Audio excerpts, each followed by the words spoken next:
Hey, can you hear me? Chantel, can you hear me? Morning. Morning. Morning, good. I don't know where I've gone though. I can't see me. I've just come on. Swipe left or right. I'm useless.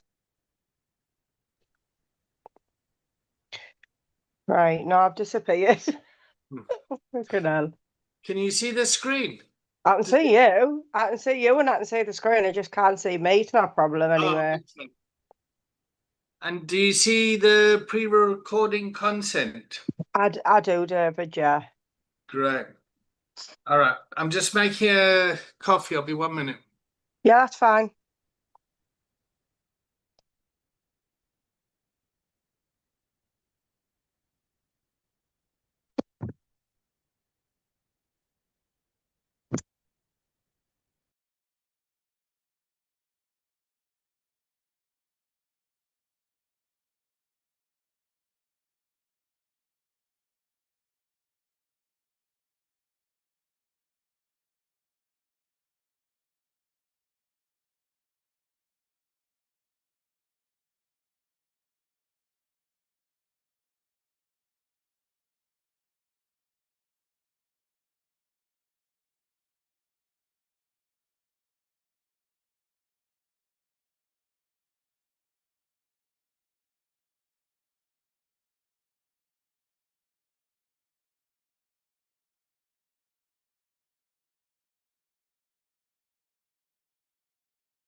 Morning.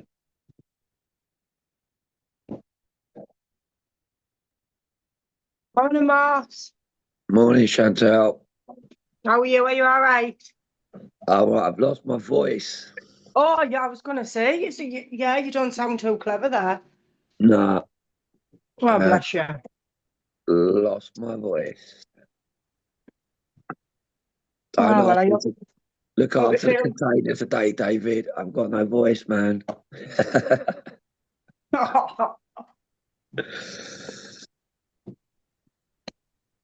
Morning, Sarah. Missed you on Morning, Tuesday. morning, everyone. Missed you on Tuesday. You feeling better? Yeah, I was just feeling really under the weather, so I was just saying to Clive, I worked from home just in case Oh, I was going down with something. But day of hiding under the duvet working seemed to do the trick. nice.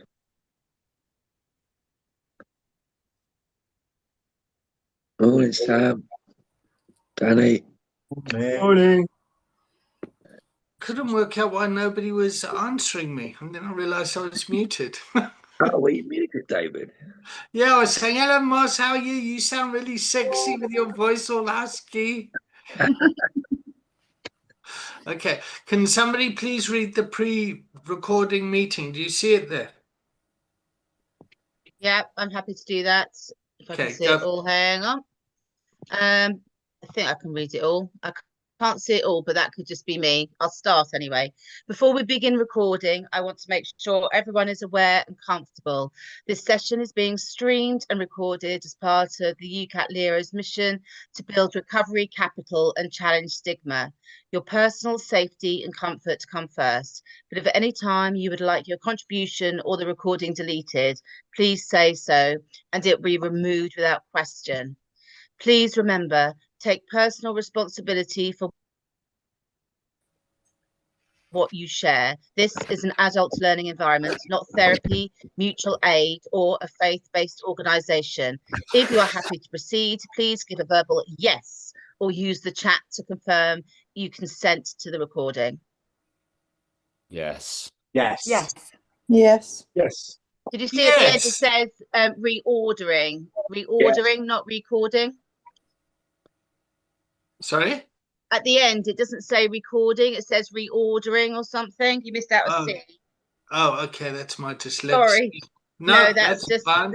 That's no, that's good. Now, where is Sankalpa today? They were here. Just give them a second to try and join. Okay. Talk amongst yourselves. I'm just going to phone them. Morning, Daniel. Morning, morning. Daniel. everyone. Morning, everyone. Morning. Morning, Claire. Hiya. You all right, my love? I am. Good. You okay? Yeah, I'm good, thank you.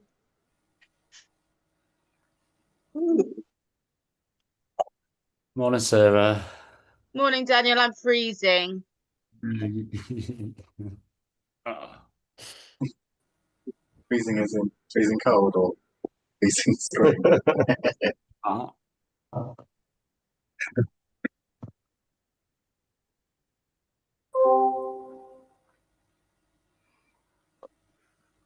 Morning, Zoom user.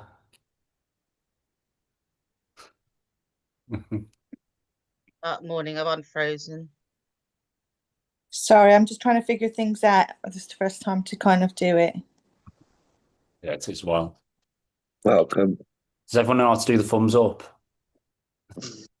That took me ages.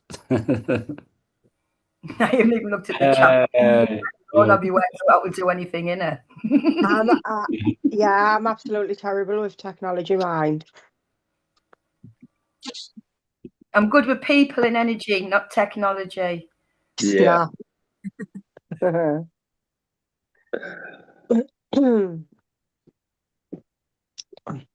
Yay, they've arrived.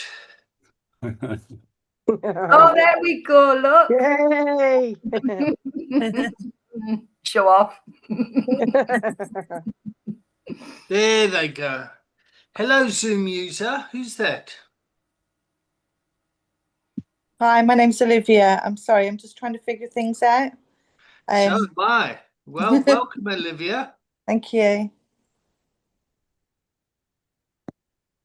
How do you spell Olivia? Olivia. Yeah. Okay, and where are you from, Olivia? United Kingdom. Yeah, whereabouts? Near Kent, in Kent, just outside London, is well in Kent. Okay, great. And Originally from Ireland, so that's why I've got kind of a weird accent. Okay, all right. So welcome. Welcome to the have we spoken before? I don't No, think so. Oh, okay, great. So how did you hear about us? I've been just Googling stuff online and I came up with this one, so I thought I'd check it out. You just kind of jumped in. All right. Yeah. Welcome. Okay. Does anyone have a problem if Olivia joins us today? Oh, sorry, I'm not approved. No, it's fine though. It's all right, Olivia. That's absolutely fine. This is a class, yeah, we've for lived experience recovery organizations, where we talk about recovery coaching as a skill set, Yeah. and we support organizations in learning that skill set and to help develop the organization as well. So Okay. why don't you stick around? Yep. See what- I'm a smart recovery facilitator and I do AA as well, so I'm kind of in the middle of both of them. Okay, great. Okay, so welcome. All right. So, yeah, the world is on fire and we need lots of people doing good out there. So, so welcome. How are you feeling? Yes, I'm good. Yes, I'm good. I'm fine. Once I get Uh, into it, I'll be okay. It's all these buttons, I'm trying to figure it out. All I'll be right. okay. Thank you. All right. So choose a name on the screen, Olivia. Oh, nice. Olivia chooses Charlie. I'll jump in and frap. I'll jump in and rescue. Thanks, Olivia, for choosing Charlie. I'm quite excited about being on this call this morning, as I am every Thursday, I've been to the gym nice and early so I could get on this call. So, yeah, let's see what this Emma Cut Levels brings. And I will choose the superb Debs. Hi, thanks for tagging me. I'm Debs. I'm from Hartlepool. I'm checking in, feeling okay, ready for the course, and looking forward to see what today brings. I will tag Chantal. Morning, Chantel. Checking in from Hartlepool again. I'm checking in okay. I'm looking forward to the kids going back and a bit of routine. I'll tag Claire. Morning everyone, Claire. We do recover Hartlepool and I am checking in. Good but tired. And I will hand over to Sam. Thanks, Claire. Hi, everyone. I'm Sam from Kennedy Street, checking in, feeling feeling pretty good and hopeful. So yeah, that's me. Passing over to Danny. Hi folks, Danny here from Brighton. Checking in good today. Been away for a few days, which is nice. So feeling revived. And I will tag in Daniel. I'm feeling quite good today. I had a really nice day yesterday. And I'll tag Sarah. Morning. Thanks, Daniel. Sarah from Brighton, Kennedy Street Recovery. Yes, I'm feeling very positive this morning. So far, I will tag in Moss. Yeah, morning everyone. Feeling pretty good. I've lost my voice, which is unusual for me because I've always got a thing to say. But I'm feeling pretty good. I'm going to hand over to St. Calper. Sorry, Moss, did you say St. Calper there? Yeah. Good man. Michael St. Calper, checking in. Good this morning. Very alert. Couple of cans of Red Bull this morning. Smelled great. I will tag Owen. Good morning, Owen here, St. Calper. Looking forward to the day. Just had a good chat with the lads here before what we'd like to bring to the table today. So yeah, looking forward. And I'll thank Steve. Stephen here, St. Calper. Yeah, I'm feeling okay. Few personal issues going on with death in the family, but I'm feeling positive and I can do the best of my abilities to help my partner and my family, and that's all I can do. And I'm feeling good and optimistic today. I will tag Michael. Yeah, Michael there's St. Calper. Like the rest of the lads, is feeling good, full of gratitude, and looking forward to getting back on the bus again with it. I'll tag Craig. Yeah, Craig St. Calvert. Bit stressed this morning. I had a bit of a stressful morning, but I'm glad I'm here now. I'm feeling better that I'm here. So looking forward to seeing what this class is about. And thanks, Faye. Good morning, Faye, St. Calper. I'm feeling good this morning, wide awake, and I will tag Tommy. Good morning, Tommy. Feeling fresh, relaxed, looking forward. A bit anxious. I missed the last 2 weeks, but yeah, looking forward to today. I think that's it, is it? Cool. So Tommy takes me. So David. David, check in. I'm always anxious at the start of this class. This is class number 12, I think. Is it 12 or 11? 12, I think. Yeah, I think it's 12, huh? And if I remember correctly, St. Calper's going to be presenting today their organisation and the onboarding process and all that sort of stuff. Is that correct? Yeah. Are you guys good to go? We're active and attractive. Me and Owen have a little presentation to do. I will start off by giving you kind of the rundown of the stages of St. Calper, from start to finish, basically. And then Owen here will lead you. He should be really doing first. Initial assessment. What happens when you come through the front door? So I'm going to let Owen go first, and then when he's finished, I'll bring you through the stages of what happens after the initial assessment. Great stuff. Hey. Thanks, Michael. Yeah, I'm St. Calba here. Feeling a little bit nervous now that I have to speak about a program that I didn't come through, but I've done a lot of homework on it, and the lads have filled me in on how it works here. So I suppose the first thing with this place when you walk through the door here is there's a warm welcome before anything is done paperwork. Warm welcome in a safe space with no judgment. Yes. And people speak about, they'll tell you about, very open here, tell you about why they're here.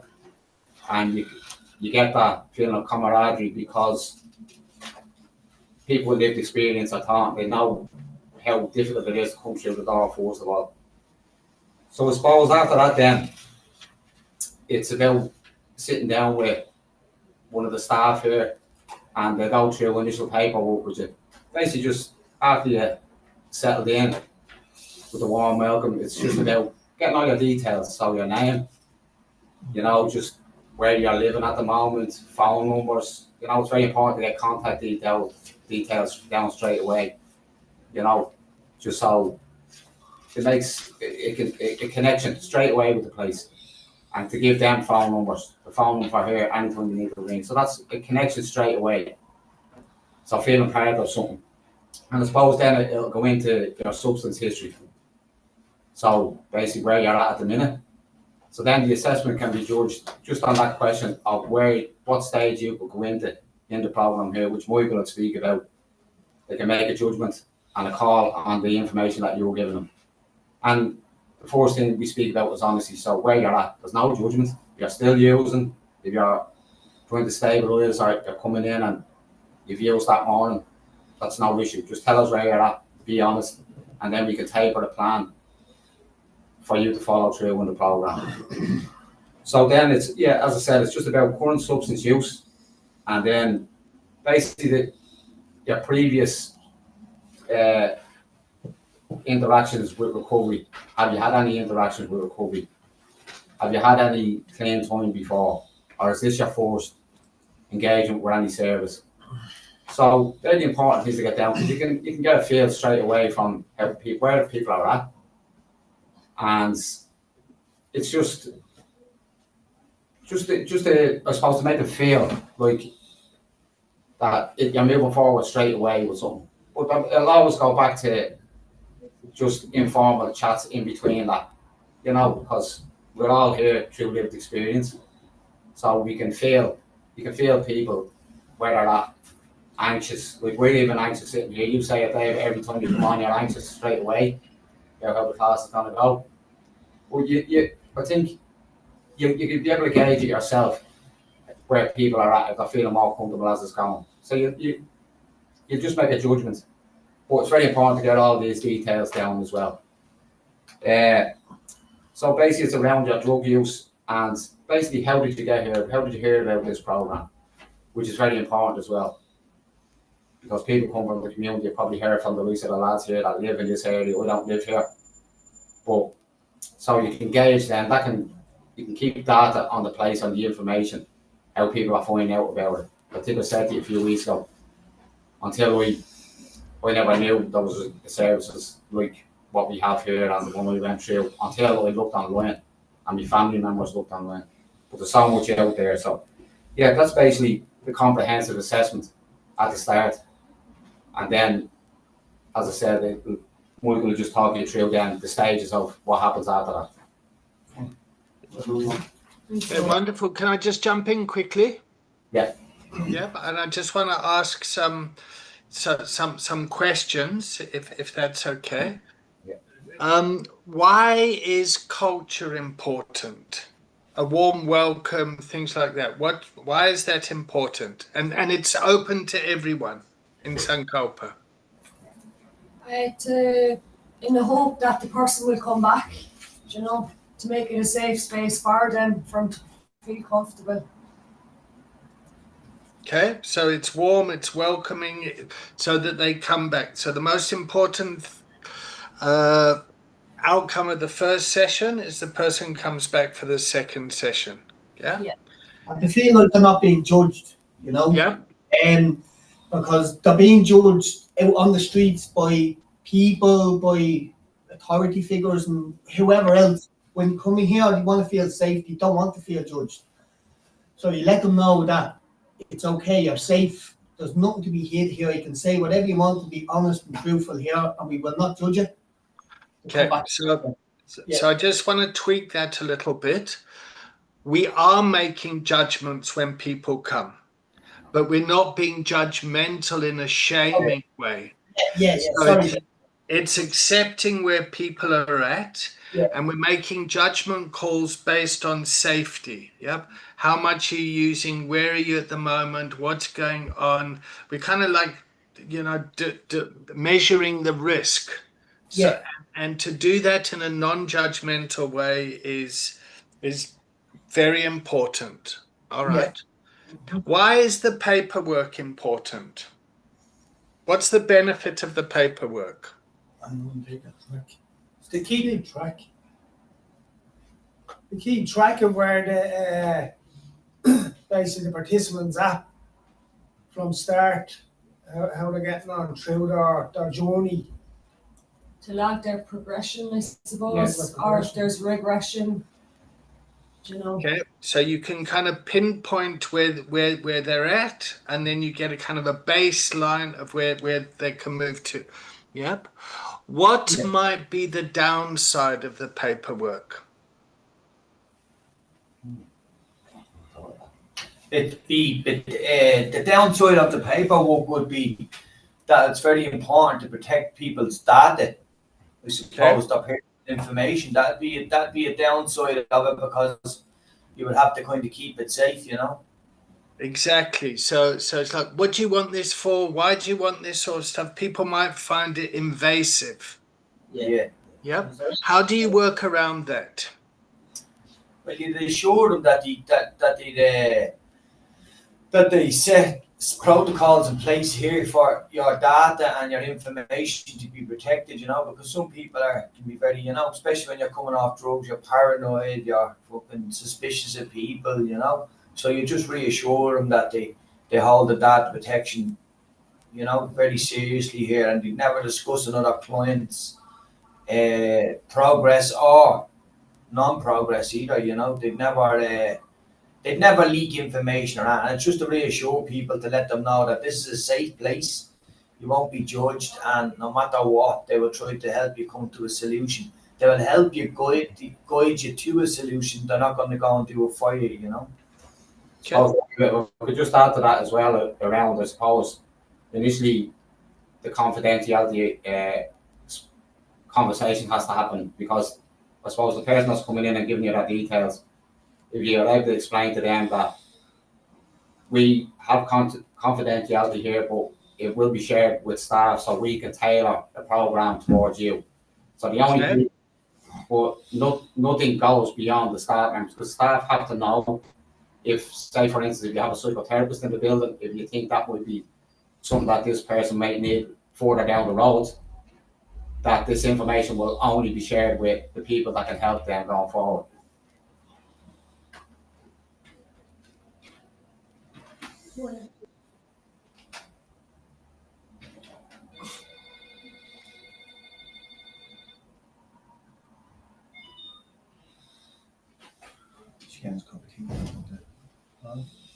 Okay, carry on, but just tell us what's important about getting consent. When do you record consent?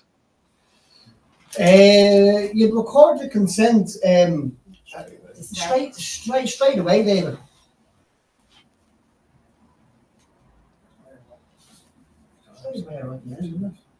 Before they start, really. Yes, that's what you have to do, isn't it? Straight away, if someone got done. Yeah, the offset. Yeah, At the start of the initial assessment. Yeah, because then it all got to point out, we talked about them, And the only report thing themselves. and when you're out of a group is if a child's at risk. Yeah, that's person's exactly at risk, or another person is at risk. Safeguard protocol, isn't it? It's called, for themselves. Sorry, David. Sorry, David. The consent would be at the start of the initial assessment. Yeah, it's right at the very start. You consent to this, and they tick yes or no. Everyone's muted.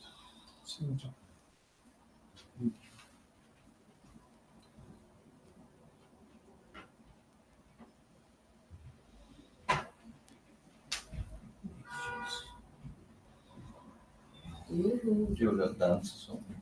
Little jig. Yeah. Little early jig. Hello. I was doing one at the town the other night, in the outreach, and We'll put on an Irish song on the song and start doing an Irish dance in the middle of the conference. I say, yeah. Oh, the American tours. Yeah. And this is 12:30 at night. So guys, sorry about that. And what do you want to do if somebody doesn't want to give consent?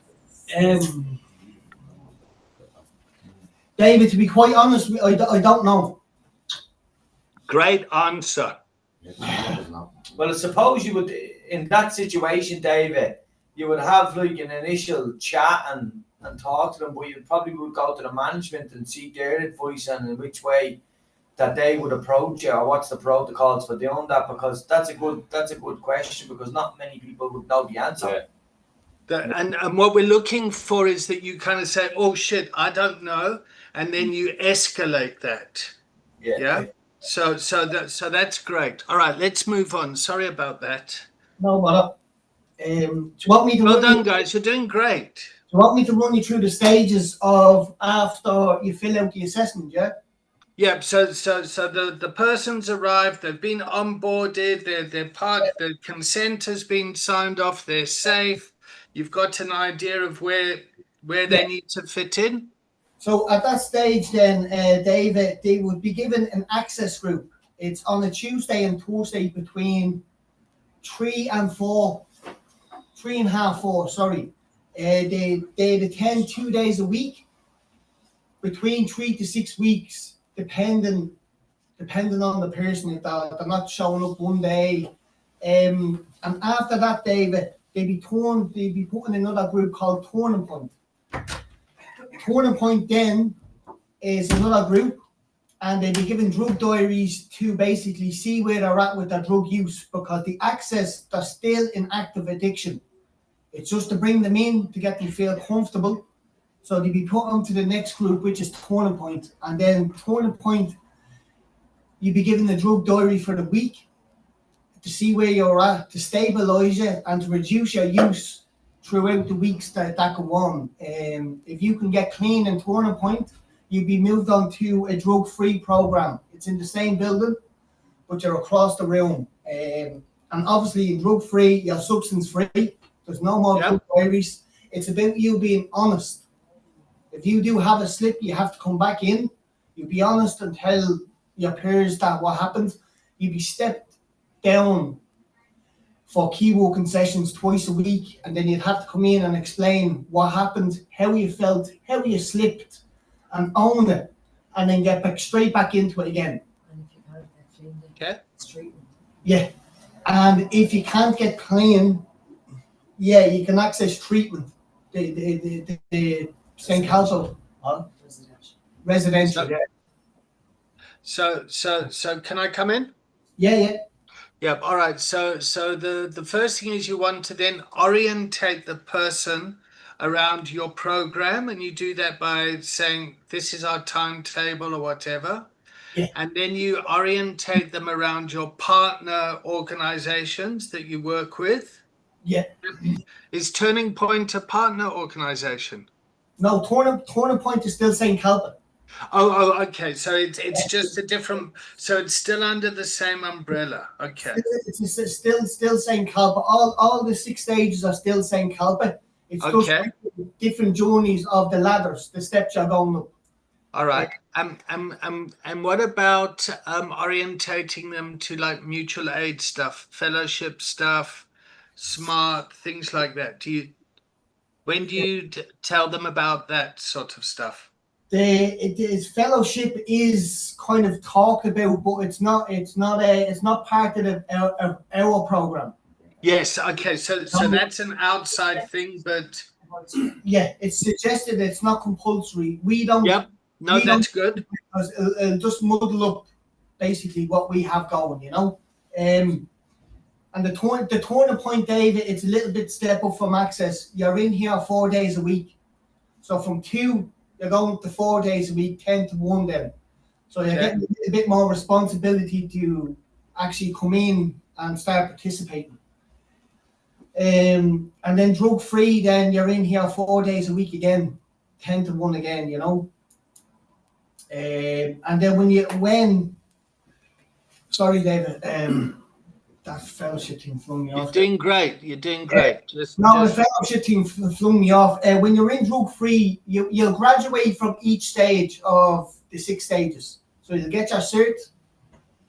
It's very good getting certs and graduating because you feel like you accomplished something every single stage. That'll keep you coming back alone. From drug free, if you complete drug free within 8 months, there's no time on it, but it's usually 8 months would be the 369. Yeah, 369. You can graduate in between them, and you go into a Connect Back to Work program. Okay, so you've got a long continuum of care. Yeah. It's not just you're drug free now. You graduated. See you later. It's a constant flow of support. You're getting so you're integrating into the community, integrating into like the external recovery capital stuff. Yeah, exactly. Yeah. So what I love is that you're meeting people like they're using and then walking with them and guiding them to different stages. Yeah. And they can go back if they need to. So Exactly. You're holding that space as well. Yeah. And when you're in drug free, David, there's the option of going onto a CE scheme. What's CE? A community employment scheme. Okay, so how is that referral process? And that referral process would be you would speak to a staff member that works with the CE scheme, with a government scheme. They're employed here, and they put you onto it. That just means you're here. You have to sign in. It's like a little job, you know. Yeah. You have to be committed then to come in, you know. And back onto the Connect Back to Work program after drug free is what basically I'm doing here, but you can be working in warehouses and stuff for 90.5 hours. I'm not well lost in my head's all over the shop. So basically the recovery coach is my Connect. I'm doing this as my Connect program. Other people are working in homeless warehouses, helping the homeless. People are working in youth centres, working with kids, just up to 90.5 hours, plus coming here for 2 days a week. So it's giving them the initiative to go back to work as such, if you want to call it that, or helping the community at the same time. Okay. What IT systems do you guys use? IT systems. Well, we do computer courses, but it's the basic standard emailing, setting up CVs, Zooming, stuff like that, David. But there is a course going on at the moment today. I think Stephen was actually doing it, the computer course. Yeah, it's just an introduction to computers. Sorry, David. It's an introduction to computers, kind of how to upload clients' information, how to make a folder for what class and what schedule they're at. And what's that system called? I don't know. I think they're asking what systems they use, Yeah, staff use in the No, office. Is it Salesforce? Yeah, David, to be honest, we're not at that stage. You're not at that stage yet. Okay, that's fine. I think you guys also use Salesforce, if I remember correctly from the last batch. Yeah. Well, the last batch of recovery coaches are actually over there doing a computer course now at the moment. If that was Salesforce last year, it'd more than likely be Salesforce this year. Okay. But back to the Connect. After Connect, the work placement program, you go into aftercare, David. That's integrated with the Connect program. So you'd be over here on a Monday afternoon from 7 o'clock to 9 o'clock, and it's just it's like a fellowship. It's a check-in group, see how you're doing, just checking in with the lads and whoever whoever graduated from Connect and Drug Free are in that aftercare group. So the support from the six stages is constantly there, and support from St. Calpit is constantly there after, even when you leave. You know, there's people that have left here and they're still floating around the building, you know, helping out and stuff like that. But that's the 6 stages for sweat. Wonderful. No, you're doing great, mate. David, whatever happened with that fellowship team, my head just went, I could hear the traffic outside, I forgot what I was saying.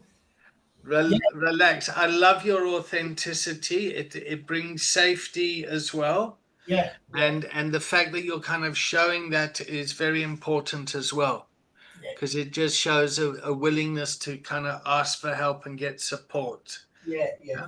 What's just one last question, for family members, how do you interact with the family members? There is Al-Anon here on a Monday night. Now, I know that's a fellowship thing, but they have, it's family support. We have a family support here as well. So the participants that actually do programs here, their families are linked in with us as well. They drop in all the time. We see families coming in and talking to Sinead, or they meet up with staff here, so they're fairly linked in as well, you know. There is family liaison. Yeah, there's a family liaison officer here. Okay. And which is the last year's recovery coach, so she's now a family liaison officer here for St. Calpit, which is only started up after you graduated them last year. Okay. So again, that And building. just back to the fellowship meetings, they're not compulsory, but the building is used for CA meetings and NA meetings a few times a week. So like, it's not part of the program, but it's suggested, and the building is used for it. St. Calpit give the round to the fellowship, because I'm in the and that's great. So you just make people aware of them, but it's not mandatory that they go to it. Yeah, but at the same time, David, people are going to the CA, AA, NA here in St. Calpit after we close, and they're getting, what's this place, St. Calpit, and then they're given information about St. Calpit. So there's a seed planted every time a newcomer comes into the building to go to a CA meeting or an NA meeting. What's this place, St. Calpit? Because I'm here all the time as well at the meetings, and other people that actually participate here. So it's been the information about St. Calpit as well as the meeting is being given at the same time. So 2 birds with 1 stone. All right, guys. Well done. What I'm going to do is open it up now to the rest of the container, and if the rest of the container can ask some questions, and as you're asking the questions, I want you to think of, would you refer a family member to this organization? Does that make sense? Yeah. Yeah. Charlie, you want to go first? Yeah, I'll go first. This question is for my own agenda as well as yours. So that's why I'm asking. What's your onboarding process? That's a question that I would like to ask. What's on board? What? Yeah, checkup, just basically assessments. Assessment. What's the process? Yeah. But the process here would be very fast compared to other drug projects. They would be, if you rang today, you could get an assessment today or maybe tomorrow, and it'd be more like a forced check-in type of check-in, which you see where you're at, see where you want to go, you know, and then you'll be given a follow-up appointment maybe for the next day or the day after, and then they'll do an initial assessment. Then it'll be like an official thing where you'll sign your paperwork, all the other type of stuff that you'll need. You know what I mean? That would be the start of it. Okay, so your onboarding process is, if someone calls, you get them started on the journey as quickly as possible. They try to, as opposed to, okay, you're going onto a waiting list, somebody will get a hold of you, and then we'll start the onboard. Okay, so it's dynamic. Would that be the right word to say? It's a dynamic onboarding process. It's swift. There'll be always someone here. You know, if it was an emergency situation, then you would be told maybe to come straight over. You know. Yeah, just adding to that, Dave, because I know how important that is, because when I got numbers online when I was looking for help, I rang a place and they told me to come in 2 weeks. And the hardest part for me was picking up the phone. And then when somebody told me 2 weeks, so that went out the fucking window, man. So once you make contact with St. Calvert, like you're in as quick as they can get you in, which is like, it's lightning quick. Because they know if you leave somebody up in their own head for 2 weeks thinking about that, you know what happens there. You know, so because how hard it is to pick up the phone and make that call, and for somebody to tell you about you can't see it for 4 weeks. But St. Calvert don't do that. They'll have you in the next day or that day or whenever. So that's very important. Yeah, and just speaking from my own experience, in March, I came from a different drug-free program in the inner city, and I had rang here I just thought this program would have been a better fit for me, and I rang here, I think, on the Thursday, and they had me out on the Friday for a chat and had me in their drug-free group, I think, by the Wednesday. So I had all the different kind of meetings done, the paperwork done in less than a week. Can I ask a question? Yes, Olivia, you can. Is everybody kind of given a key worker for like that kind of a personal approach? Is it just whoever is available? No, a key worker would be assigned to you when you finish our access program into Turning Point. Everyone gets an individual key worker, and then your key worker does a safety plan and makes a plan up every week with you.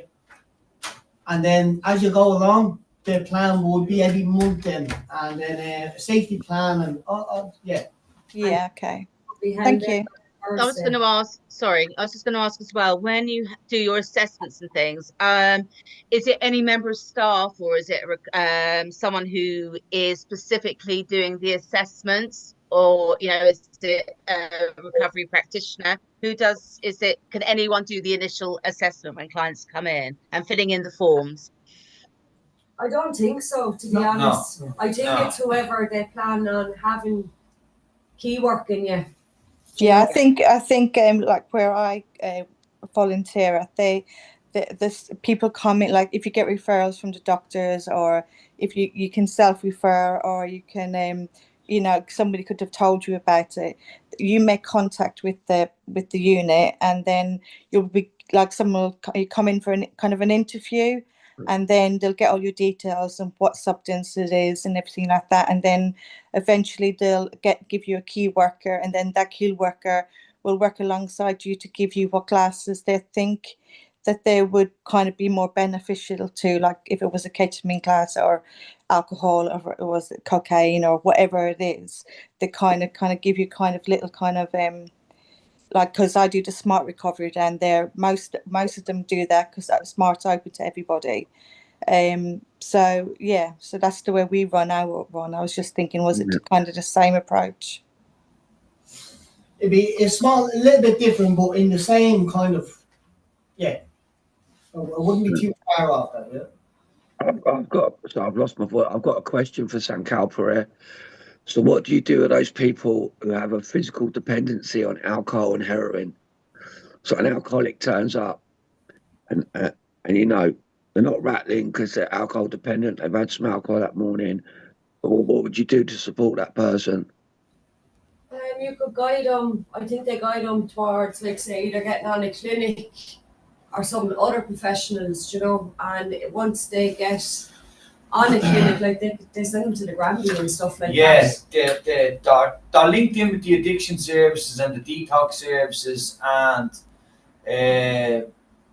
like they can be put on a clinic or harm reduction. They're linked in with harm reduction doctor in the city centre, and they're in there, I think, 2 or 3 days. The St. Calvert staff are a week in there. They're actually in-house in the doctors. So it'll be like a doctor's that'll like you won't need a medical card or anything. So they are linked in with a doctor and medical professionals to help people maybe get Livium or to have them put on methadone or whatever the substance may be. Yeah, it's they have a doctor linked in with them for that. Yeah. And then they'd be put into turning point here, and that's where they stabilise or detox. And if they can't detox in the community, they're kind of pointed towards residential treatment for a number of weeks, and then they'll take them back again into drug free. Yeah, I just want to jump in here quickly. And I really just want to acknowledge Sankalpa here for that question and the way that it was answered.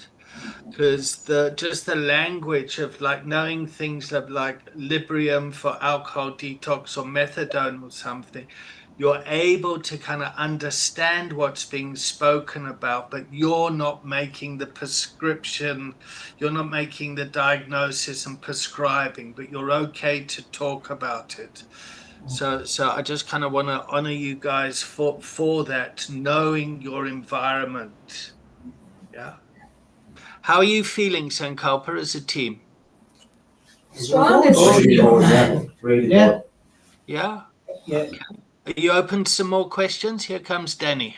Yeah, of course, yeah. No problem. Yep, Hi okay. guys, that was great. Thanks. I just wanted to ask if someone doesn't get drug free through your your 6-stage process, what then is the process and time frame for them getting into like residential?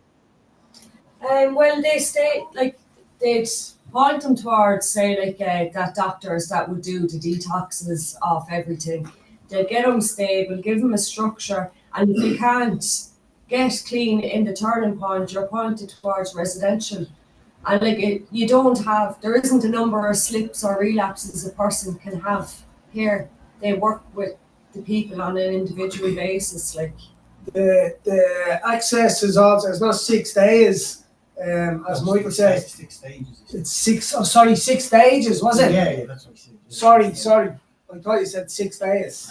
Like you won't be kicked off. Like if you're in drug free and you use for much, you pick up and if you start going back into active addiction, you step back into access, back into turning point, and work your way up.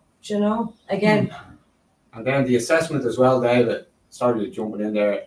Is ongoing because if you're moving on from one part of the program to another, but you can't stay clean, the conversation will be had around, do you think residential might suit you? If you know what it's like, if you just can't do it out there, you're leaving a program during the day and you're going back out into it.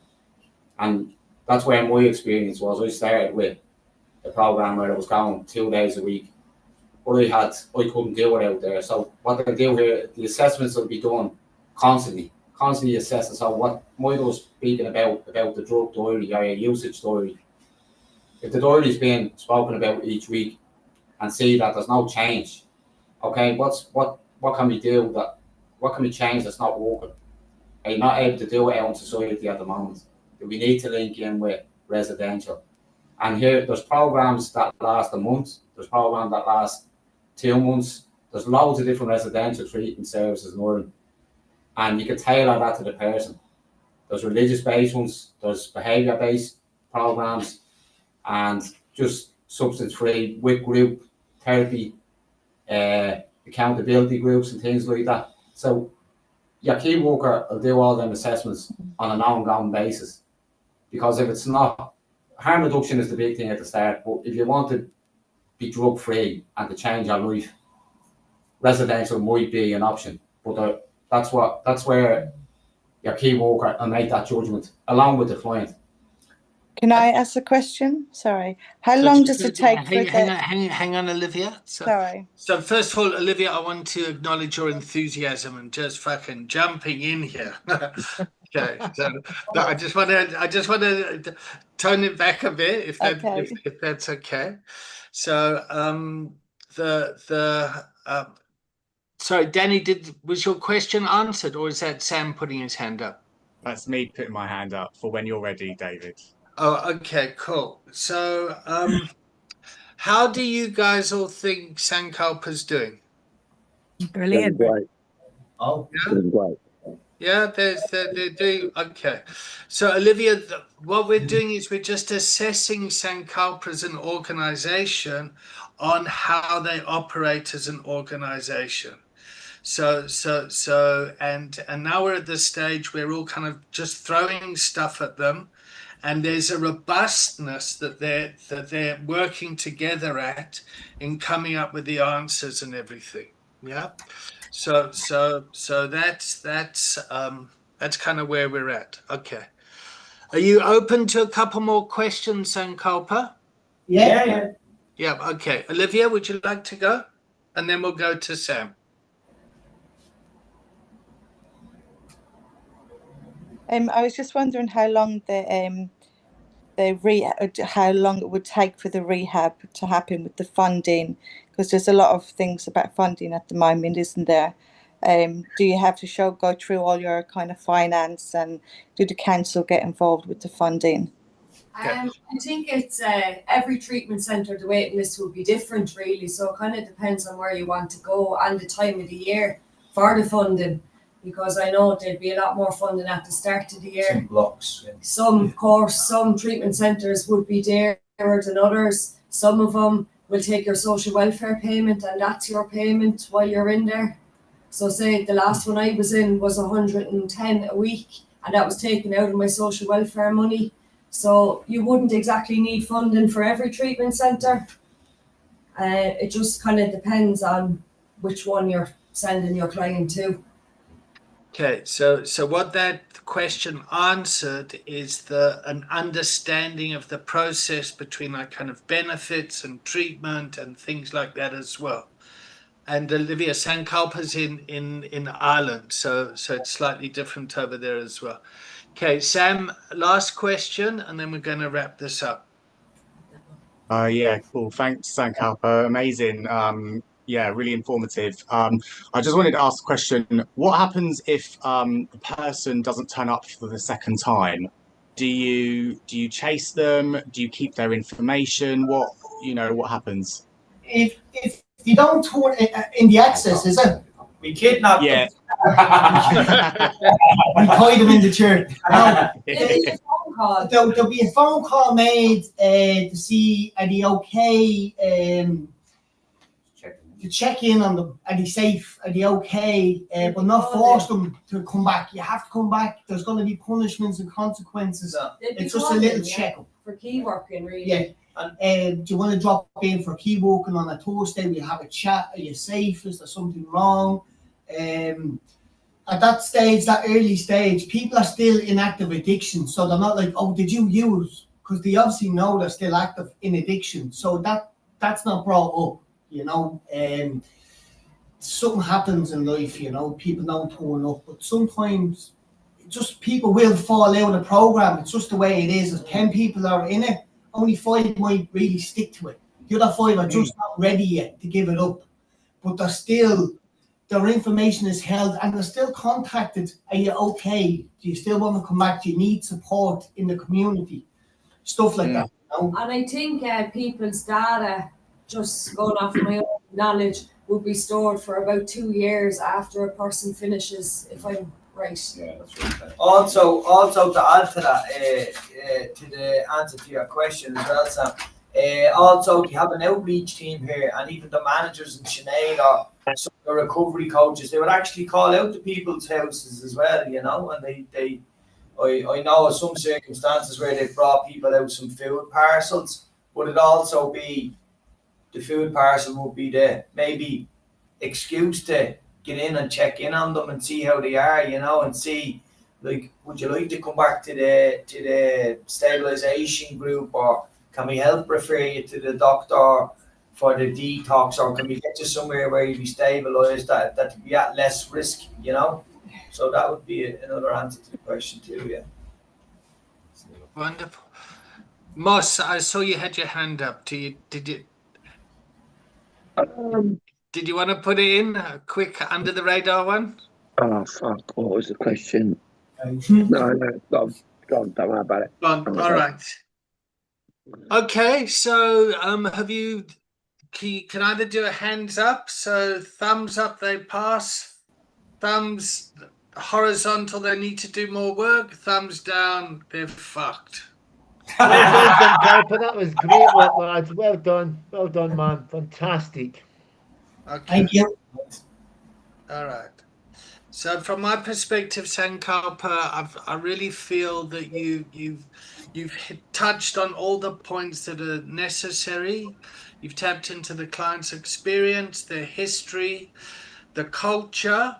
The one question I would ask is, like, what would you do if someone came to your service that wasn't part of your community? Yeah, or didn't speak English or Irish? To be treated the exact same. And we have participants here that wouldn't be from Ireland and stuff like that. And there's a level of respect for everybody. You know, everyone is treated the same. And there's people here that came here that couldn't read or write, and they'd be pointed towards literacy programs. You know, so I think everybody is treated the same.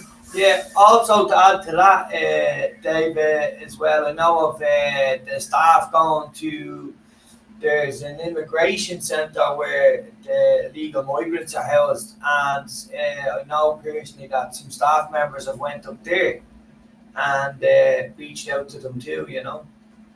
It's a touchy subject in Ireland at the minute, you know. Yeah, it's a very touchy subject, and my personal thing is I'll work with anyone that wants to find recovery. Yeah, exactly. That's like, regardless of race. Yeah, that's the one. And like, even race aside, like, I'm not even from Dublin, I'm from Cork, and I know this programme is based in Finglas and Cabra and to help the community out here, but they took me in and got this course for me and are working with me. Do you know what I mean? They take anyone from any area. It doesn't matter.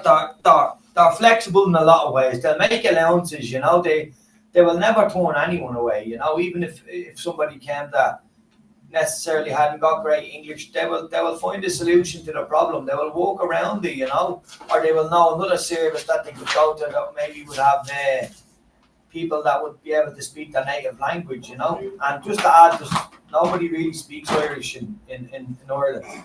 Most of us don't know the Irish language. No, mate, when I say that, the way that you speak English is like, fucking hell, what are these guys doing? We made it our own. David, I remember my question. Oh, you remember this question? All right, quickly, Moss, because we need to go for a break. Yeah, I just wanted to ask the guys what their disclosure policy is. Sorry, say that again, Moss. Your disclosure policy, what's that look like for you?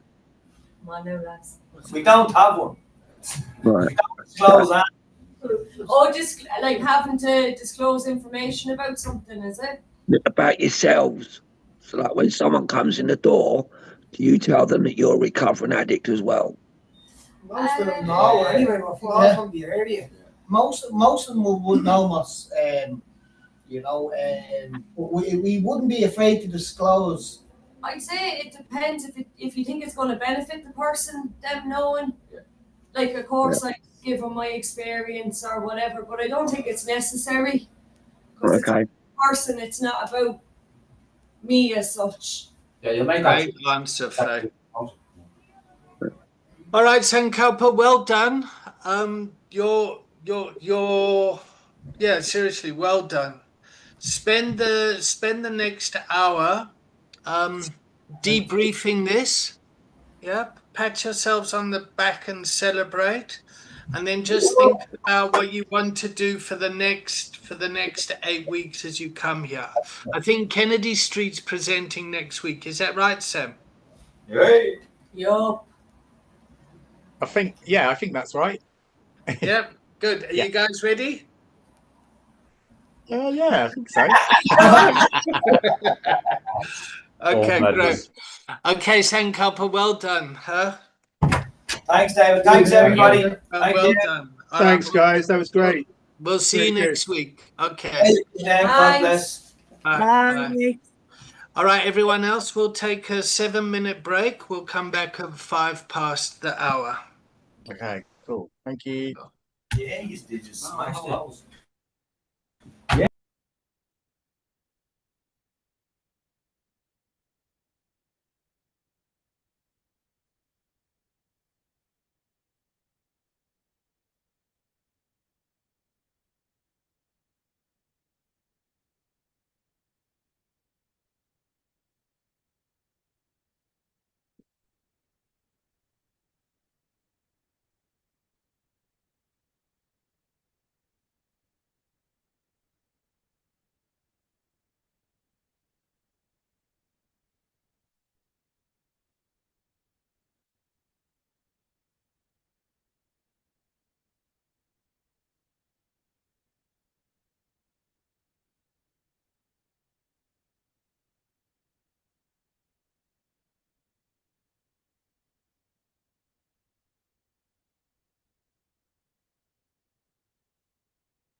Hello, Moss.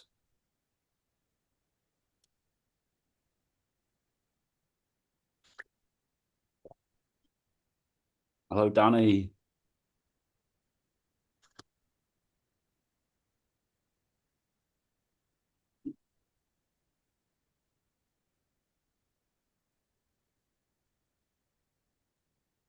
Hello, David.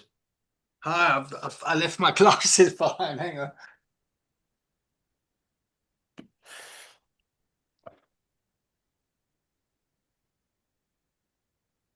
Oh, that's better. How are you? I'm all right. How are you? I'm okay. Yeah. Okay. How did you find that? Yeah, it was okay. It's yeah, it was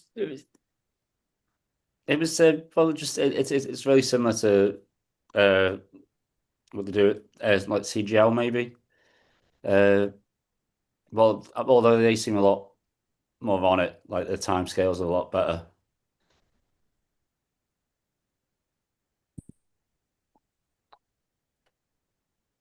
Yeah, I think so too. Huh?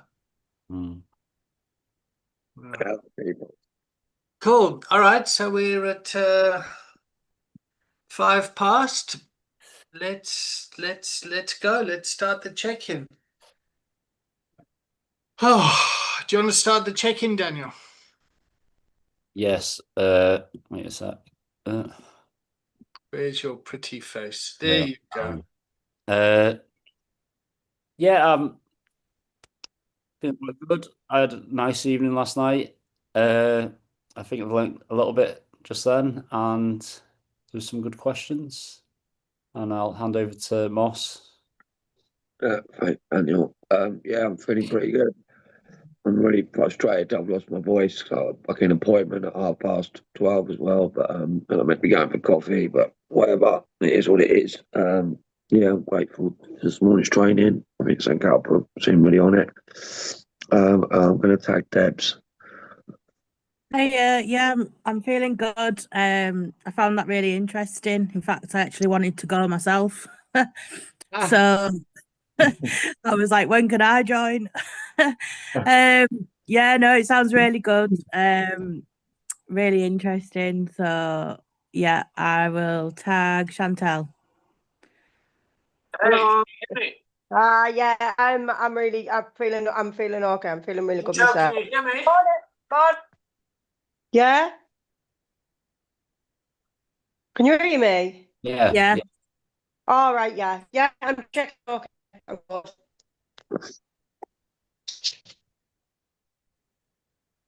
I'll tag. I don't even.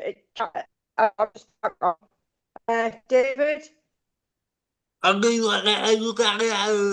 went like that for a second there, Chantal. So, just as God. you said, can you hear me? I was like, all of a sudden I couldn't then. Yeah, I enjoyed that. I felt a bit anxious, but yeah, I thought they did really well. So I'm proud of that. If I think where we were when this training first started, the chaos and where we are now, it feels like wow, it's really come together nicely. I will tag Charlie. Have you been? No, I haven't been. Yeah, I really enjoyed that. That was quite nice. What I mean, Deb said as well. Apart from you going nowhere, but yeah, I really man enjoyed that, and it made me man a touch anxious as well. I was like, "Fuck, they know quite a lot." I was like, I need to gather my clan in after this call and go right. Let's do this. So it made me man a wee bit anxious, but also made me quite it made me quite yeah, quite I'm proud of them to see how far they have come and that rawness, that real robustness and the courage as well to just sit there and say, I don't know as well. So I really enjoyed it. Really, man, enjoyed it. I'll tag Sarah. Thanks, Charlie. Yeah, no, I'm feeling really good, really positive still. I enjoyed that. I love listening to what other people do and hearing their passion and enthusiasm and just, yeah, wanting to help people. It was always amazing to hear. And I will tag Danny. Yeah, feeling good. That was great, actually. Really, yeah, it's brilliant to learn about, the different ways other places do things, and I thought they were excellent. So feeling a bit nervous about doing it next week now. I think we're going to have a day on Tuesday to do some preparation. So looking forward to that, and I'll tag Sam. Thanks, Danny. Yeah, Sam checking in, feeling really positive, feeling that was really informative. I really enjoyed it, took lots of notes. So yeah, it's really good. I will tag Olivia. Hi, sorry, I didn't realise that it's the setting, the layout of what was happening when they speak, and then we kind of discuss that afterwards. This is the first time I've kind of tried to do anything like this. But yeah, it was nice to see people from Ireland because I'm originally from Ireland. So it's quite nice to see that it's like all the help that they're getting in Ireland as well. And I can't speak Irish either. Thank you. Yeah. Is that everyone? Debs. Yeah, I've been. Oh, okay. Yeah, that's everyone. Okay. So Olivia, just to let you know, I don't know, but we read out in the beginning a recording statement. Are you okay for this to be recorded and shared? Yes, no problem. Yep. Okay. Great. All right. So where should we take the container now today?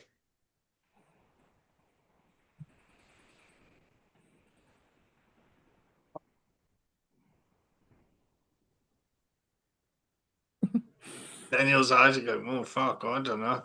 No. He's above me. He's below.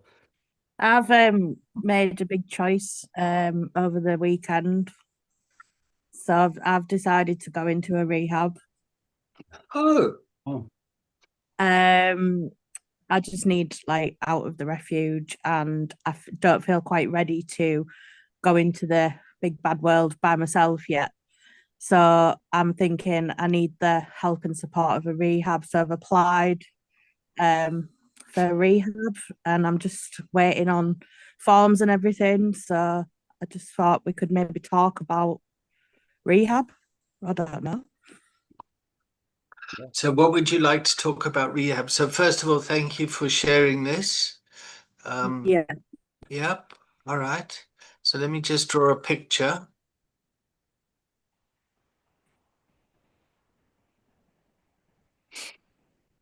So here we have a culture of learning.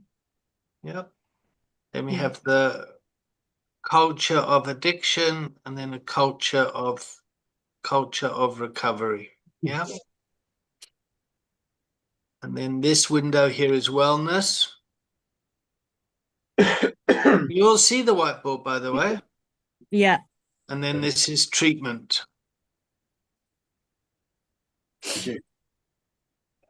Yeah. And where recovery coaching sits is it sits in this area here. Yeah. Yeah. All right. So, and you would like to talk about rehab, about going into this area.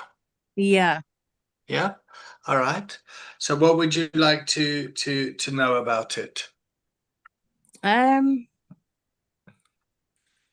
just like to discuss it. Like I've never been in one before, so I don't know if anyone else has or has any got any experience with it or not too sure. Just I feel like it's the right decision I've made. I'm just not too sure what to expect. Okay. All right. Sarah, you got your hand up? Yeah, well, that was my entry into any sort of recovery for the very first time, or having any knowledge about it, was going into rehab. So it's something that I have, well, rehab and what led up to me and the people involved in me going to rehab is what saved my life, basically, because I was so poorly and so dependent on alcohol. So I have a lot of passion because that was my recovery route way into it, and enabled me to learn and have less fear about facing life, I suppose. Gave me less fear of being able to live and to make choices that were going to be right for me in the future. So it was life changing, and the best experience and opportunity I've ever been given and granted by anybody. But that's just my personal experience. Oh, thank you. Yeah, I did one rehab centre back in 2005 when I first came into recovery, and it was instrumental in where I am today, in my own recovery journey. The treatment centre I went into was one of those long-term ones, so it was 13 and a half months in the 24-hour residential rehab, and then 18 months in like the move on, like the halfway house supported living. So it was a 2.5 year program, and it's really, really beneficial to where I am today, Debs. It's made me who I am, really. Oh, thank you. Daniel, you got your hand up? Yeah, well, I didn't go into rehab, but I was a serial relapse to start with, and I'd said that if I ever relapsed again, I was going to go into rehab. I was going to give up my flat and stuff. And God bless, I've not so far since then. But yeah, I can understand it's really difficult, especially early on, to be doing it on your own and stuff. And I'm really blessed to have I've Kennedy Street, and I've loads of meetings and things like that. Uh, but yeah, I get really jealous because I go up to the rehab to pick people up to go to church on Sunday and things, and the ones it's a really nice little setup, and you get the community, and you've just got that full time support, which Yeah. basically I'd definitely go for if this all went to shit. I definitely would go that route next time. But yeah, I understand that it's so hard to initial stage because you're not ready for work and stuff to start with. Or you've got to put your whole life into just getting better initially. Yeah. So I think that's the best route. I think you probably yeah, it's a really good idea. Thank you.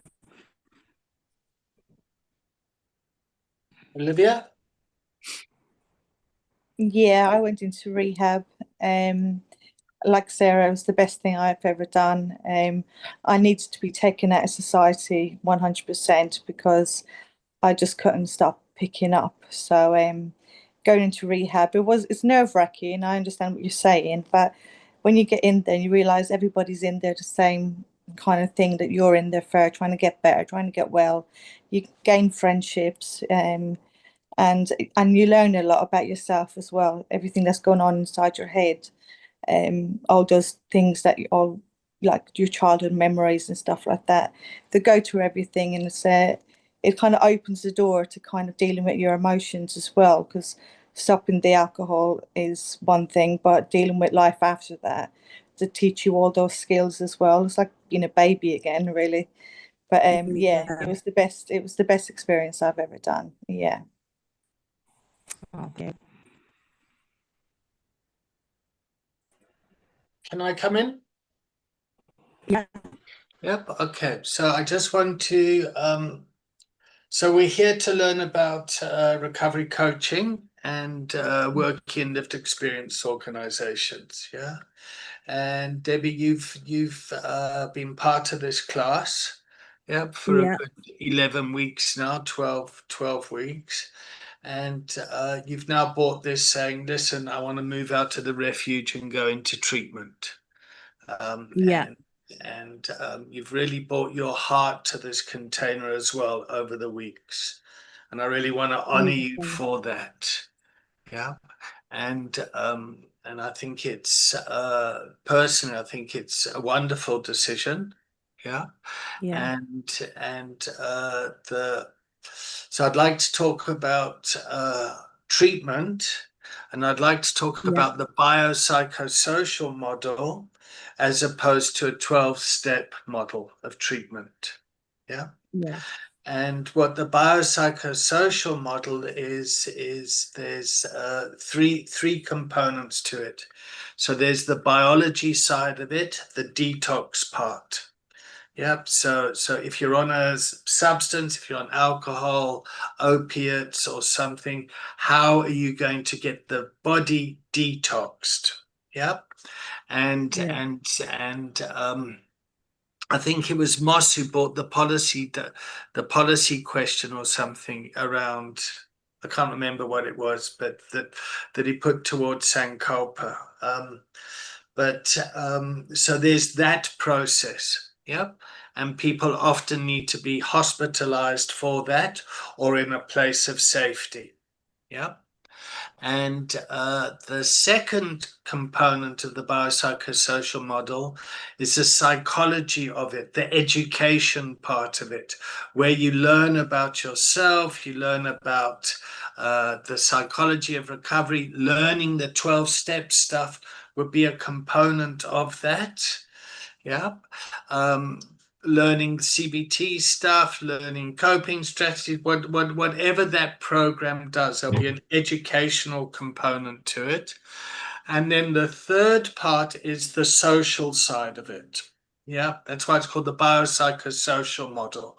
What sort of social environments are going to be supporting you post-treatment, and how is your family life and everything from the environment that you came from that you're going back to?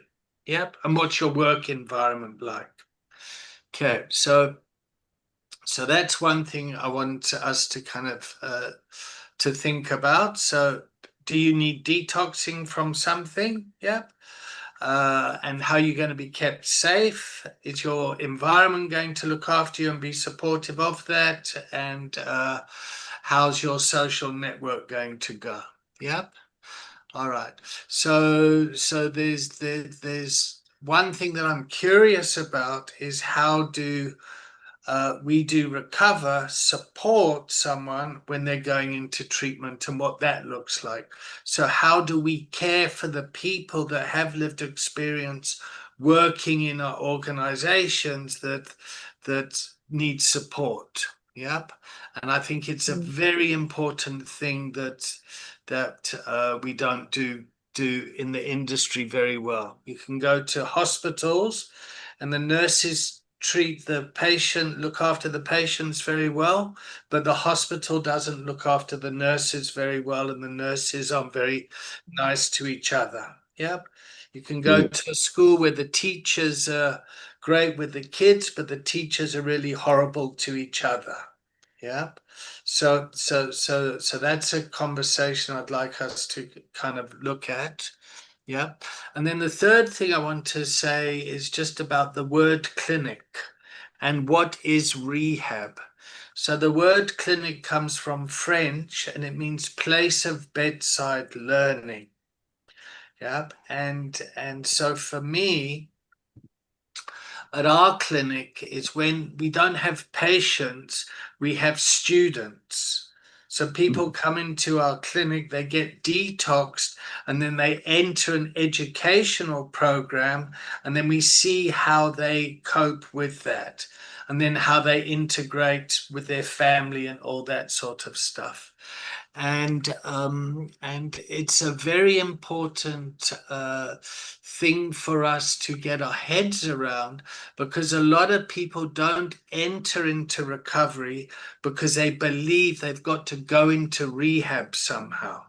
Yep. So I can't get well because I haven't got to bed and I haven't got and certainly in South Africa, the majority of the population don't have access to rehab, and then they can't get well because they think I have to go somewhere to get well.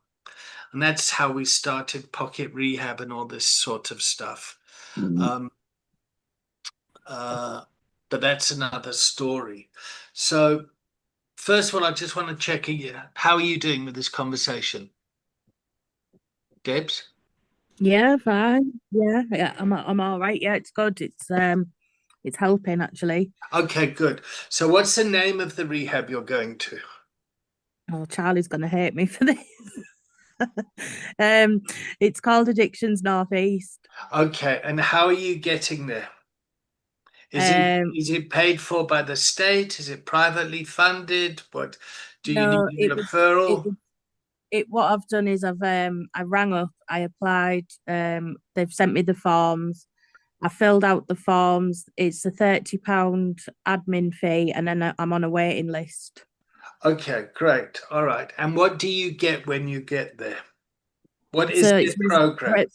residential, and it's a Monday to Friday. Like stage one is Monday to Friday, 9 till 3. You get it. You pay. I think it's £30 a week, and that's everything like included: your food, your meals. You only have to provide your evening meal. But they do like a classroom like it is 12 steps, but it's like more in depth. So you're going to a 12-step based treatment facility. Yeah, I think I don't know too much about it, but yeah, I think that's what it is. It's it's also about looking into yourself as well, and they have like counselors, support workers, and obviously I want to get kids back, so they'll help me with all that. Okay, all right. Yeah. All right. So I'm not going to dive too deep into this. I want to, but I'm Yeah. just thinking about your Yeah. your personal safety and Yeah. all right. And when are you being admitted? When are you going in? So I will be put on a waiting list. They've said to me it'll be like 2 to 3 weeks. 2 to 3. Okay. And how are you going to keep yourself safe in those 2 to 3 weeks? Well, I'm still in the refuge for now. I've spoke to the Okay. staff in here. So I'm not like on the streets or anything. I've got a roof over my head. Okay, so you'll be transferred from the women's refuge to the Yeah. rehab. Okay, great. All Yeah. right. All right. And how does this impact your role at We Do Recover? I'll still be involved as much as I can. Okay. Like I say, we've got it's 9 till 3, so my evenings are free. I know you have to attend 3 meetings a week. So for me, it would be CA or NA Okay. meetings a week, but then you get your weekends free as well. So I'll still be involved as much as I can. All right. Okay. And Charlie, are you okay to talk about this? Is this the first you've heard about this? Have you known Yeah. about this? No, this is the first I've heard about it. Okay, cool. So there's a bit of a bombshell dropped in the container. Yeah, sorry. Not really. Not really. There's no bombshell. I think if Debbie feels that this is the best route to get her kids, then who am I to say anything other than man, go for it and well done if this is how you feel that this is a route and this is the road and the journey to get your kids, and I say go man for it. I don't think we'll lose you. I think we'll probably see just as much of you. Do I agree with Yeah. Addictions Northeast? Absolutely not. I'm not going to lie. I need to be completely honest. I don't agree with them. They do fill a gap here in Hartlepool. They fill a gap where addicts who are at the very bottom of the rung, who won't get housing any other way, but through Addictions Northeast. Would I call them a treatment centre? Absolutely not. Would I call them landlords? Yes. Yeah. Oh, sorry. So, but they do fill again. They do man fill a gap for my brethren in recovery who do need housing. My my only thing what I would say to you, man, Debs, is be very careful, be very mindful about what I'm just about to say here. They will only give you one chance. You will only have one chance, and with that one chance, you will be asked to leave immediately with your bags. They will not give you another chance apart from one chance. and if you do fuck up, they will put you on the streets. That's my only concern because I know the system, I know them. They are disguised as a treatment centre, but they're actually landlords in disguise. And as Yeah. someone who loves you very much, I, I love you not just as a friend, but as a colleague and as someone who we've got to know them very, very well. I don't think that I would be, I don't think that I don't think I could live with myself with no telling you what I know and what I feel. And my duty of care towards you, man, is not just a friend, but as a human being. Yeah. They do fill a market here in Hartlepool. They fill a market, and I believe that they make money off the addicts. But they do give houses to addicts. My only one concern is what I've just repeated. You go there and you make one chance, and you will be back out in the streets, and then it's whether or not the refuge will take you back, and then it'll be whether the women's refuge would take you in. So, Yeah. but with all that said, I've said that what I've had to say. I love you as a friend. I love you as a human being. I love you as a colleague. And if you feel this is the best way for you to go and do what you need to do, then I am behind you 100%, and I will walk with you, guide you, and be a friend and all. And my personal thing doesn't matter. What matters is you in Yeah. this human journey because when we have walked beside you since day one on this human journey. And you're a fabulous girl, and it's been fabulous to walk along here inside you. What I would just be safe is just be careful. Just be careful. Yeah. That's all I would say. They are far from a rehab. And Can thanks I very just much, say guys. as well, you know, like Debbie, I totally agree with everything Charlie just said. I've heard some, well, I know people who've been in there, and these are charging people to fill forms out. The houses that they're putting them in is actually one of the worst areas in Hartlepool for drugs. And they're putting them in houses in these areas. I totally agree with Charlie. Just be very careful in there, Debbie. So I just want to come in here quickly. Yeah. So I'm going to keep the recording, but I'm just going to keep it unlisted. So that's a one thing.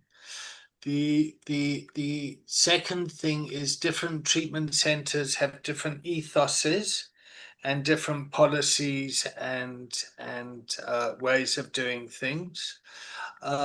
Thirdly, there's treatment centers that sit in the medical model, yeah, and then there are treatment centers that sit in the spiritual, moral kind of model, yeah, and then there are other treatment centers that just kind of don't think sit in the kind of the wellness model, yeah. So I also want to say that people that are desperate, yeah, are vulnerable, yeah, and there's a lot of people that come from an addiction background that have been rather unscrupulous. Is that the word? I mean, basically, it's fucking run by a bunch of gangsters. Okay, that's A lot of treatment centers. I'm not saying this. yeah. I'm the one that you're talking about, but a lot of people. I mean, I've been in this game. I mean, fuck myself. I was somebody that came in 12 steps, and then opened up a treatment center, and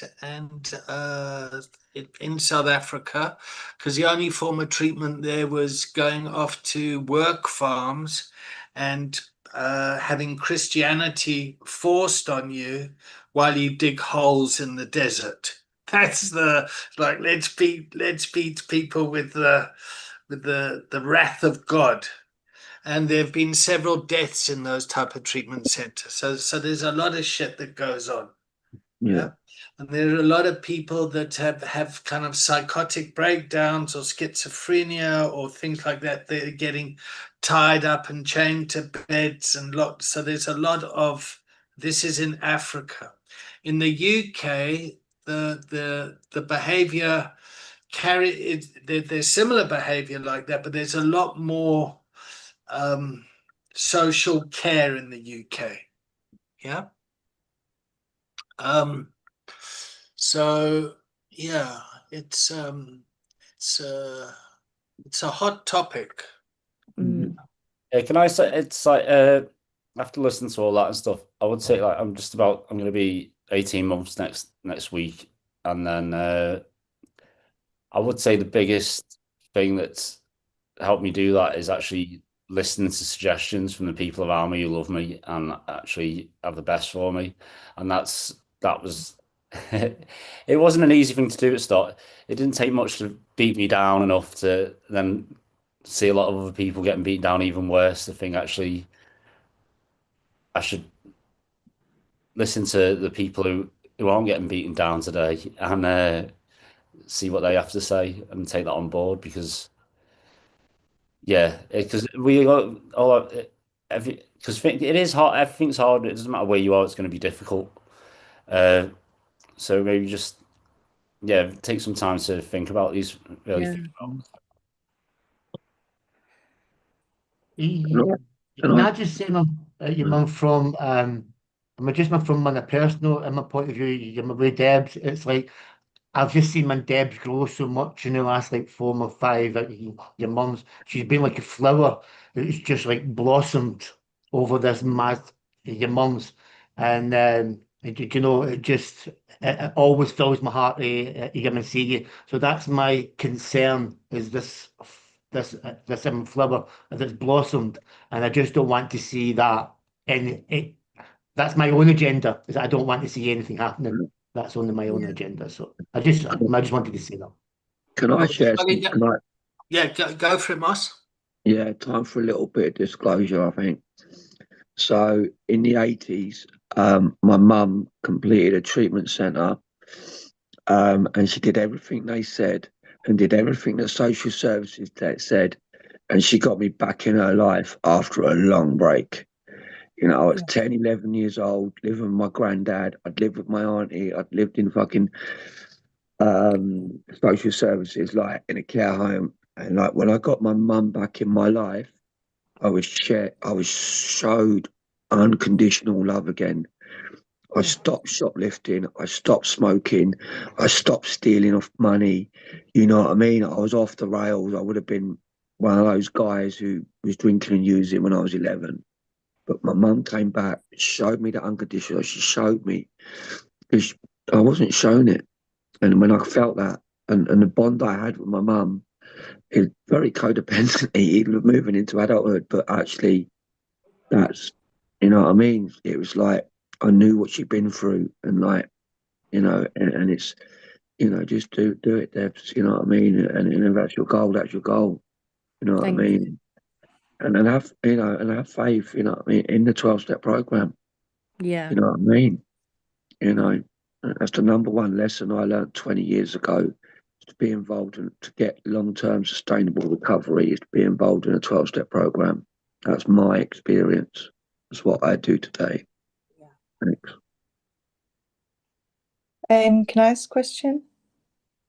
Deb, how are you feeling about doing the big book and the 12 steps? Well, I have gone through it before. Well, I think I've done it twice with Charlie. But I just need to keep at it, like, and I think I've let it slip a little bit. So it's just you're like do the big book then and doing the 12-step program. What, sorry? You're open to it. You're not kind of yeah. People don't like it. Some people do like it, don't they? So yeah. Well, I am open to it. I went on like a CA meeting the other night, and I managed to get like some help off people off there, and they said that the first thing you do is you get a sponsor and you get a big book, and it was like drilled into me. But then I found out there's different ways of doing it as well. Like some people are very strict, very I think it's called the Richmond way, I'm not sure. But they're very like, right, you ring me at 9:30, not a minute before, not a minute after. Mm. You wake up, you do your prayers, you do your meditation, you do your gratitude list, and I was like, whoa! It took me aback a bit. I was Yeah. like, I've I've I've not got time. Like I'm living in a refuge. It's quite hard in here. Like it was a bit much. So, and then I've been told to go onto like a spiritual cartel group and do that instead. So I'm just open to seeing what works for me at the minute. Yeah. You're just willing But to do whatever. yeah, I know the 12 Do steps you does work. have any contact with your children at the moment? No, no, No, yeah, nothing. Okay. no. My boy was taken away. He's 8 now. Yeah, I'm 2 years sober and I still haven't gotten back. So, yeah, but I get to see him every week for 2 hours in a contact center. So I'm grateful yeah, for that at the moment. It does happen. You just have to like just treat it as like all this shit you done. You've got to kind of yeah, make up, like prove to people. It's horrible that you have to prove to people, but like you're like me, you probably want your children back, so you'll do anything possible to get there. yeah, yeah. Definitely. Thank you, Sharon. Mm.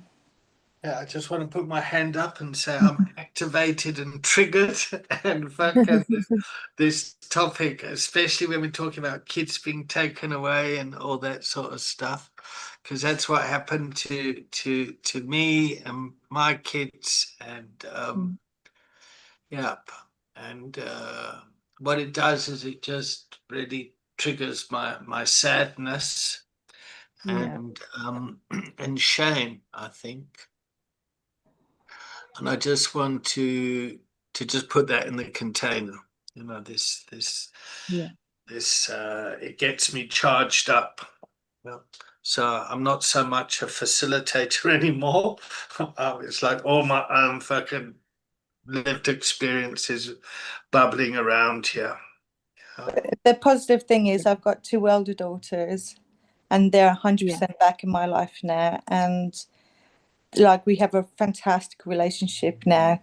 Their mom as well, that's all they wanted, so that's all your children's going to want at the end of the day is their mommy yeah. well, and yeah, it will happen. Thank you. That's brilliant as well. Okay, so let's take a breath. Or maybe it's me talking to me, and let's go to Danny and Sam, who can kind of bring the container back on track. Danny, Sam? I'm just yeah, I'm feeling my feelings as well. I'm really feeling for you, Debbie. That's I was what I was going to ask is, how are you, after hearing Charlie's and Chantel's opinion, how are you feeling about your decision? Well, it's not like necessarily have to be that rehab either. It was just the first one that I knew of. Because I'm not originally from the area.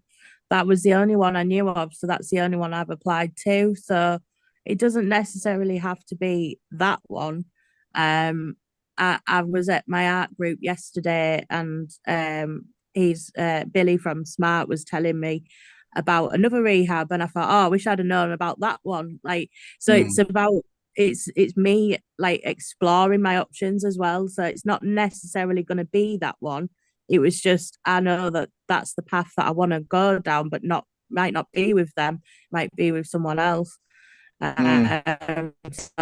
I think, oh, yeah, I'm keeping my options open. Where did you leave it with Billy, Dibs? I just said, could you tell me a bit more about it? And he said he's going to email me. And because they do a rehab as well, and I didn't know until I got talking. And have you got access to email? Yeah, he hasn't sent me anything yet. Okay, all right. I'll chase that up today. Okay, Yeah. all right. So first of all, sorry, Danny, I'm just jumping in here. Is that what I like about that is then you've got two options. Yeah. Yep. Okay. And yeah, I know where my bias is. All right, Danny. Yeah, I mean, from my experience, I didn't go to rehab. I had such a horrendous rock bottom that it kind of sobered me up, if you like, and got me into recovery. But I was placed into was what was called a sober house, which was sort of supported accommodation. And in reality, it wasn't. And that was difficult, because I was in a house with people that were still drinking and were still using. And what I found was keeping close here to Kennedy Street when I was a client, and going to lots of meetings, was really what sort of kept me sober in that situation. And also quite quickly, because I was doing the right things and I was staying sober, I got moved on into my own place. So I think, yeah, it's important if you're in a challenging sort of situation where you might be around people that are drinking or using to stay close to, stick with the winners and stay close to recovery. Yeah. Oh. All right, everyone. It is 11:45 here in Tooting Bec in London. I'm not sure what it's like in your respective time zones. I'm sure. Guys, that was a fucking joke. I know it's a shit joke. I'm just anxious, all right? Fuck it, please. Okay. So, Moss, have you been to any drum and bass gigs looking for the NA girls? No, fuck off, David. Moss, the Start day you ragging. said that, I thought, fuck, I love this guy. I can just see him going, well, let's go look for the NA girls down a drum and bass gig. I was already at a drum and bass gig, and I said to my mate, I bet there's a group of NA girls here. And that's what I said. There were fucking 500 people there, David. I love it. All right. Yeah. Okay, so this month is Recovery Month. Sorry, Yeah. next month, September. Yeah, and I'm launching the London Recovery Coaching Academy. I've got a little office and a little building here in London in Battersea, and I just wanted to tell you all about that. I'm very excited about that. Because at the moment I do all this stuff from my bedroom. And so I'll have a little office to go to every day, and yeah, so I'm really looking forward to that. Let's start the checkout. Yeah. um so next week, Kennedy Street, you'll present. Yep. And Yeah. then Charlie, are you good to go the week after that? No, we're not. Okay. You want to go Yes, we in will. you want to go Yes, we in will. 3 weeks time, 4 weeks time? No, I'll gather in the clan and they can tell me what to do. Okay. Because you're not going to be here for the next 2 weeks, are you? Oh, that's right. Yeah, I'm away, aren't I? Yeah. No. So it will probably have to be probably towards the end of September when I'm back. Okay. All right. Great. Okay. So let's start the checkout. Something you're taking away with you today? So what you've learned and how you're feeling, something you're taking away. Who would like to go first? Yeah, go on. I'll take away options. I think options is a good one to take away with. Do you want to say a bit more? I mean, we've got a bit of time. No, just I thought after all that discussion, I thought it was really nice the fact that Debbie was saying just to have options and actually look at Okay. just to look at things and yeah, and take the time to think about stuff. I thought that was a good idea. So multiple pathways. Yes. Great stuff. Good. All right. Who are you tagging, Daniel? Sarah?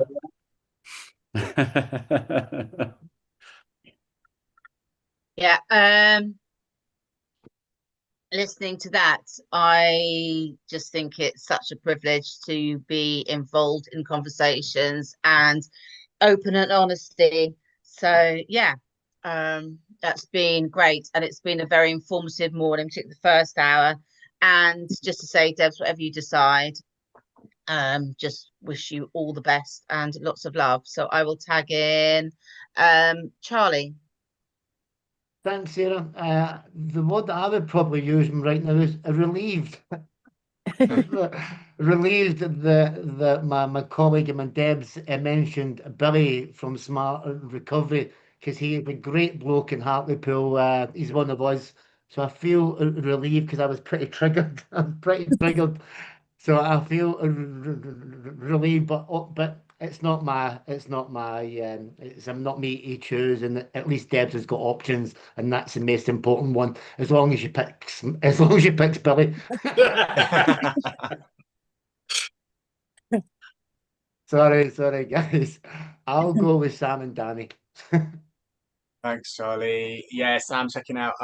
Yeah, no, I really do, I really do feel for you, Debs, and one thing for me is like, and what's quite relevant for me at the moment is my impulsivity. I've got myself into some trouble recently due to some impulsive choices I've made, and what's really helped is by bringing it back, you know, asking for help, and following the advice from my friends and from my higher power, and just pausing before making decisions, and it's really helped me. So I'm really, just want to share that bit with you, and I'm really grateful that you also, you know, have options, right? Ultimately, it's your decision, and but it's definitely good to have options. So yeah, I'm checking out feeling hopeful, and I'll pass it on to Danny. Yeah, my takeaway was hope today as well. I think listening to Sam Cowper and also listening to Debs. Best of luck with everything, Debs. Is just that there are so many ways to recover, and there's so much support around if you reach out for it. And yeah, that makes me feel really hopeful. So yeah, I'll hand over to Chantel. Yeah, I'm checking out a mixture of emotions, to be fair. I think it's been a bit of a ride today. Yeah, I'm feeling it's sad, hopeful, bit scared. I hope we don't lose you, Deb. Yeah, I'm okay. I'm just feeling a bit, I don't know what I feel. Yeah, I just wish you all the luck in the world, Debbie. Thank you. Yeah, bloody hell, you have me an emotional wreck, you lot. I'll tag Claire.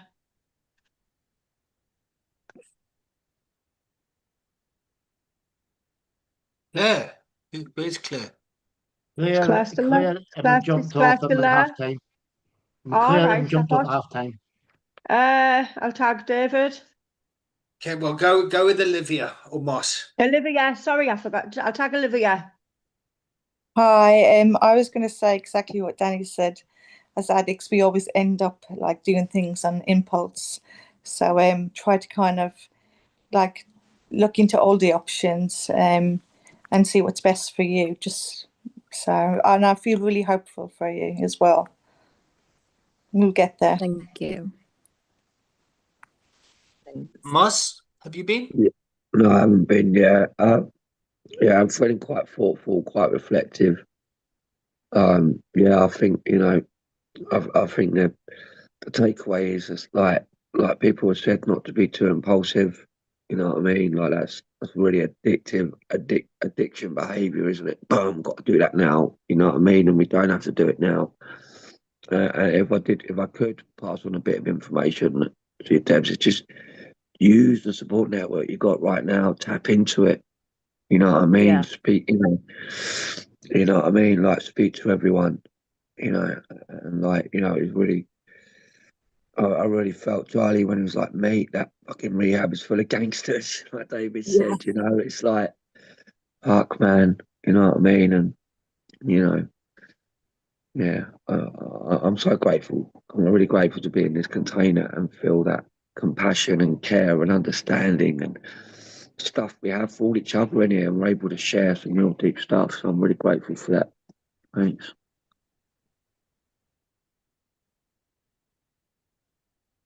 Okay, is that everyone? Is that everyone? I haven't been. Oh, there you go, Debs. Go on then. Yeah, so I've got a lot to think about. I'm checking out thoughtful. I will keep my options open. Like I said, I'll probably have a call with Charlie and Chantel after this if you're both free. And yeah, just grateful as well. Just thank you all for the love and support. So I've took a lot away from today. Thank you. I'll tag you, David. Cool. Yeah, I check out Humbled, I think. Humbled and tearful. I've got my compassion is bubbling over. Yeah, and I want to just honor everyone for fucking showing up, just trying to make the world a better place. Yeah, the kids being taken away stuff always hooks me. That's my live wounding that kind of comes in. So yeah. Lots of love, everyone. Really, Take thank care, you. everyone. Bye, guys. Bye. Thank you.